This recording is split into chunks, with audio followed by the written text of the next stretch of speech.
Students, आज हम science का वीडियो नंबर 26 जो है वो स्टार्ट करने जा रहे हैं।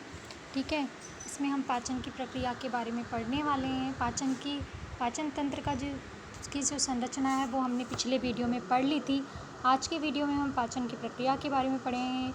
आपको पता है कि जब अपन भोजन ग्रहण करते हैं वो मुख के द्वारा भोजन ग्रहण किया जाता है। मुख में भोजन जब पहुंचता है तो मुख में भोजन को दांतों के द्वारा चबाया और पीसा जाता है तथा लार ग्रंथि द्वारा स्रावित लार के जो है वो भोजन में मिला दी जाती है। भोजन लुगदी के समान हो जाता है, मुख गुहा के अंदर लसलसा और चिकना हो जाता है ताकि वो आसानी से मुख गुहा से जो है वो आगे की ओर पहुंचा दिया जाए। इसके लिए जो भोजन होता है वो एकदम चिकना, लसलसा और लुगदी समान हो जाता है। भोजन का यह रूप जो होता है मुख के अंदर वो क्या कहलाता है? बोलस कहलाता है। क्या कहलाता है? बोलस कहलाता है। लार जो होता है उसके अंदर दो काम वो करता है। एक तो वो भोजन को चिकना और लसलसा बना देता है, और दूसरी बात, लार के अंदर एक एंजाइम उपस्थित होता है जिस एंजाइम को हम कहते हैं लारी अमाइलेज एंजाइम। ये लारी अमाइलेज एंजाइम मुख में जो स्टार्च होता है उसका पाचन करता है। भोजन के साथ जो अपन स्टार्च ग्रहण करते हैं मुख में, वो उन स्टार्च जो होता है वो भोजन का पॉलीसेकेराइड, कार्बोहाइड्रेट का पॉलीसेकेराइड यानी जटिलतम रूप होता है, और वो उसे डाइसेकेराइड यानी माल्टोज के अंदर बदल देता है। ठीक है, माल्टोज के अंदर जो है वो उसको बदल देता है। कौन? लारी अमाइलेज या टाइलिन। तो स्टार्च को किस में बदल देता है? माल्टोज में बदल देता है। अब मुख में थोड़ी ही मात्रा में स्टार्च का पाचन हो पाता है क्योंकि मुख में भोजन थोड़ी देर ही रुकता है, उसके बाद भोजन आगे की ओर धकेल दिया जाता है। तो बाकी जो पाचन की प्रक्रिया है वो अन्य भागों में संपन्न होती है। मुख के बाद भोजन जो होता है वो ग्रसनी से होता हुआ, गसिका से होता हुआ और गसिका या भोजन नली से होता हुआ आमाशय में पहुंचता है। जो ग्रसिका होती है ये एक नलिकाकार संरचना है, अपन पढ़ चुके हैं, तथा इसकी आंतरिक भित्ति पर उपस्थित जो श्लेष्म ग्रंथियाँ हैं वो श्लेष्म ग्रंथियाँ श्लेष्म में स्रावित करती है, जिसके कारण मार्ग चिकना हो जाता है और भोजन को आसानी से कहाँ तक पहुँचा दिया जाता है? भोजन को आमाशय में पहुंचा दिया जाता है। तो गसिका में भोजन का कोई पाचन नहीं होता है। गसिका के अंदर जो उसकी भित्ति होती है उसमें उपस्थित पेशियों द्वारा क्रमाकंचन की गति द्वारा भोजन को आगे की ओर धकेल दिया जाता है। अब इसके बाद भोजन कहाँ पहुंचता है? आमाशय के अंदर पहुंचता है। आमाशय में अपन पढ़ चुके हैं कि आमाशय में जो ऑक्जेंटिक कोशिकाएं होती हैं वो ऑक्जेंटिक कोशिकाएं HCl का स्त्रवण करती है। कहाँ पर? आमाशय में। इसके अलावा आमाशय में जठर ग्रंथियाँ होती हैं। ये जठर ग्रंथियाँ जठर रस स्त्रावित करती हैं, और जठर रस के अंदर HCl, पेप्सिनोजन, प्रोरेनिन और श्लेष्मा जो है वो पाए जाते हैं। पेप्सिन और प्रोरेनिन जो होते हैं वो एंजाइम की अक्रिय अवस्थाएँ हैं जिन्हें HCl के द्वारा किस में परिवर्तित कर दिया जाता है? सक्रिय अवस्था में बदल दिया जाता है। तो HCl के कुछ कार्य हैं।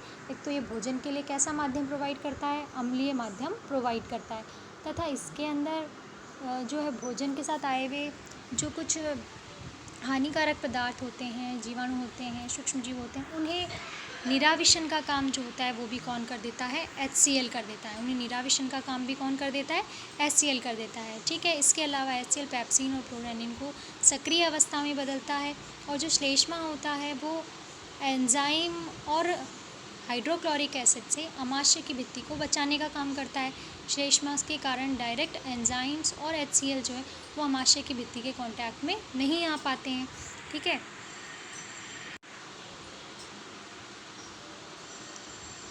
देखिए, पेप्सिनोजन जो निष्क्रिय अवस्था उसे HCl किस में बदल देता है? सक्रिय अवस्था में। इसी प्रकार प्रोरेनिन को HCl किस में बदल देता है? रेनिन में। प्रोटीन जो है उसका मुख्य रूप से पाचन कहाँ पर होता है? आमाशय में होता है। और प्रोटीन जो होते हैं वो किसके बहुलक होते हैं?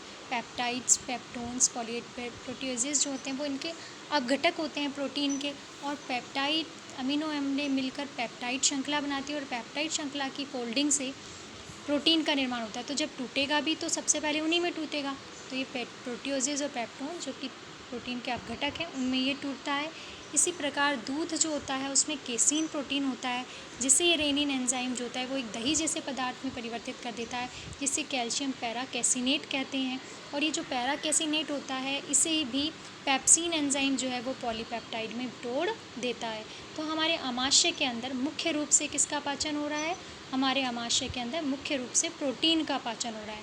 वापस से सुन लेंगे कि पेप्सिन और प्रोरेनिन जो है उन्हें HCl रेनिन और पेप्सिन में बदल देता है। प्रोटीन को पेप्सिन एंजाइम पेप्टाइड्स में तोड़ देता है। कैसीन जो होता है वो दूध प्रोटीन होता है, इसे रेनिन एंजाइम एक दही जैसे पदार्थ में तोड़ देता है, दही जैसे पदार्थ में परिवर्तित कर देता है, जिसे कैल्शियम पैराकैसिनेट कह देते हैं। क्योंकि दूध जो होता है वो लिक्विड होता है और वो ममाशय में पाचन के लिए थोड़े समय तक रुकना उसका आवश्यक होता है, इसलिए उसे अर्धठोस अवस्था में परिवर्तित किया जाता है ताकि उसका पाचन किया जा सके। ठीक है, तो पैराकैसिनेट जो होता है वो उसे फिर जो पैराकैसिनेट होता है उसे फिर पैप्सिन एंजाइम पुनः किस में बदल देता है, पॉलीपेप्टाइड्स में। इस प्रकार अमाशय के अंदर पाचन की प्रक्रिया जो है वो पूर्ण होती है। अमाशय के बाद भोजन जो होता है वो आगे की ओर कहाँ पर आ जाता है, आंत्र में। आपको पता है छोटी आंत का जो ग्रहणी वाला भाग होता है, उस ग्रहणी वाले भाग में 2 रस लाए जाते हैं, एक तो पित्त रस और दूसरा होता है अग्नाशय रस। पित्त रस और अग्नाशय रस जो है वो अग्नाशय पित्त वाहिनी द्वारा कहाँ तक लाए जाते हैं, ग्रहणी के अंदर। पित्त रस में हालांकि कोई एंजाइम नहीं होते हैं, लेकिन वो क्या करता है, वसा का पाइसीकरण करता है और वसा की छोटी छोटी बूंद बड़ी बड़ी बूंदों को छोटी छोटी बूंदों में तोड़कर उनका जो पृष्ठीय क्षेत्रफल है उसे बढ़ा देता है, जिसके कारण उनका पाचन आसानी से संभव हो पाए। इस प्रक्रिया को हम क्या कहते हैं, वसा का पाइसीकरण। अब बात आती है अग्नाशय रस की। अग्नाशय रस में बहुत सारे एंजाइम्स पाए जाते हैं। उन एंजाइम्स की सहायता से भोजन का पाचन जो होता है वो ग्रहणी के अंदर संपन्न होता है। तो जैसे स्टार्च जो होता है उसे अघनाशय अमालेज के द्वारा किस में तोड़ दिया जाता है, माल्टोज के अंदर तोड़ दिया जाता है। एक तो मुख के अंदर था अमाइलेज, लारी अमाइलेज, एक होता है अग्नाशय रस में, तो उसे अग्नाशय अमाइलेज कहते हैं। क्योंकि स्टार्च का पूर्ण पाचन मुख में नहीं हो पाता, इसलिए शेष पाचन कहाँ संपन्न होता है, आंत्र के अंदर संपन्न होता है। उसके बाद प्रोटीन जो होता है उसे ट्रिप्सिन एंजाइम पेप्टाइड में तोड़ देता है। वसा को इसी प्रकार प्रोटीन, यहाँ पे भी प्रोटीन आएगा, वसा नहीं आएगा, यहाँ प्रोटीन ठीक कर लें इसको। प्रोटीन जो होता है उसे काइमोट्रिप्सिन एंजाइम जो है वो भी पेप्टाइड में तोड़ देते हैं। दोनों ही एंजाइम जो होते हैं उन्हें पेप्टाइड के अंदर तोड़ा जाता है। दोनों ही एंजाइमों द्वारा प्रोटीन को पेप्टाइड के अंदर तोड़ा जाता है। वसा जो होता है उसे लाइपेज एंजाइम जो है वो वसी अम्ल और ग्लिसरॉल के अंदर तोड़ देती है, जिसे किस में डाल दिया जाता है, जिसे बाद में लिम्फ के अंदर या लसिका के अंदर डाल दिया जाता है और लसिका की सहायता से वो शरीर के विभिन्न भागों में पहुंचकर एकत्रित हो जाती है। शरीर में वसा का एकत्रीकरण होता है। आपको पता है न्यूक्लियेज एंजाइम जो होते हैं वो न्यूक्लिक अम्ल को न्यूक्लियोटाइड में तोड़ देते हैं। डीएनए जो होते हैं वो पॉलीन्यूक्लियोटाइड होते हैं और पॉलीन्यूक्लियोटाइड किसके बने हुए, न्यूक्लियोटाइड के, और न्यूक्लियोटाइड जो होता है न्यूक्लियोटाइड के बने होते हैं। और डीएनए एक न्यूक्लिक अम्ल है, इसलिए न्यूक्लिक अम्ल किस में तोड़ा जाता है, न्यूक्लियेजेज एंजाइम के द्वारा न्यूक्लियोटाइड्स के अंदर तोड़ दिया जाता है। ठीक है, किस में तोड़ दिया जाता है, न्यूक्लियोटाइड्स के अंदर।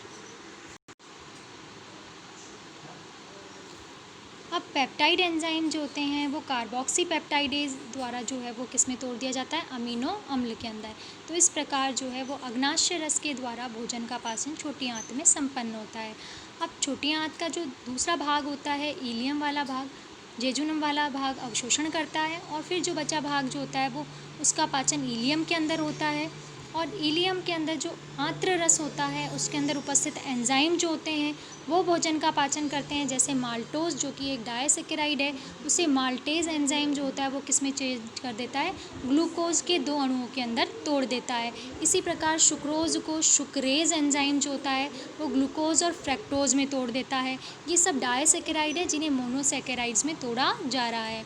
ठीक है, लैक्टोज जो कि एक दुग्ध शर्करा है, जिससे लैक्टेज एंजाइम जो होता है वो ग्लूकोज और गैलेक्टोज में तोड़ देता है। इसी तरीके से डाईपेप्टाइड जो है उन्हें डाईपेप्टाइडेज एंजाइम जो है वो अमीनो अम्ल में तोड़ता है, क्योंकि अमीनो अम्ल मिलकर क्या बनाते हैं, डाईपेप्टाइड, और डाईपेप्टाइड मिलकर क्या बनाते हैं, पॉलीपेप्टाइड।